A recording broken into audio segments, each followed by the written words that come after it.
Il-kampanja Paga Minima Diċenti nediet dawk li qed issejħilhom bħala tours paga diċenti. L-ewwel waqfa tat-tur kienet il-Belt Valletta. Hawnhekk rappreżentanti qasmu fuljetti u spjegaw lill-pubbliku dwar il-proposti tagħhom.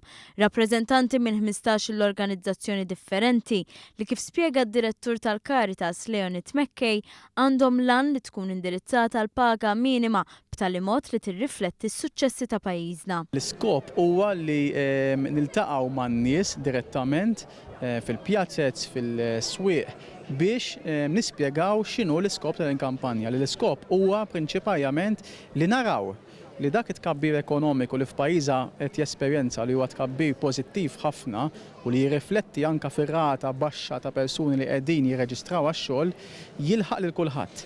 Jilħaq il-faxex ta' fuq, il-faxex tan-nofs kif ukoll il-faxex ta' dawk il-persuni u familji bidħul baxx. U meta ngħidu bidħul baxx qed ninkludu wkoll persuni li dħul tagħhom huwa fuq paga minima. L-iskop tal-kampanja hu li l-paga minima tiżdied bi 11% mifrux fuq 3 snin, ekwivalenti għal 80 euro fix-xahar, proposta li Mekkej sostna li qed issir b'responsabbiltà. Mekkej stqar li bl-ewwel tur tal-kampanja Paga Minima Diċenti innota l-interess li s-suġġett qed iqajjem fost il-pubbliku. Konna sorpriżi bir-rispons mhux biss minn nies imma anke minn akkademiċi, minn policy makers illi qegħdin jiddiskutu dan is-suġġett.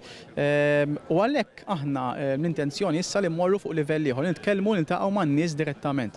Aħna konxji li hemm ħafna persuni li għandhom dħul baxx u allura huwa ta' interess għalihom illi dan li qed nitkellmu fuqu jifhmu huma wkoll. Fl-aħħar ġimgħat kien hemm dikjarazzjonijiet diversi mill-imsieħba soċjali għalkemm imbagħad poġġew madwar il-mejda tal-Kunsill Malti għall-iżvilupp ekonomiku u soċjali.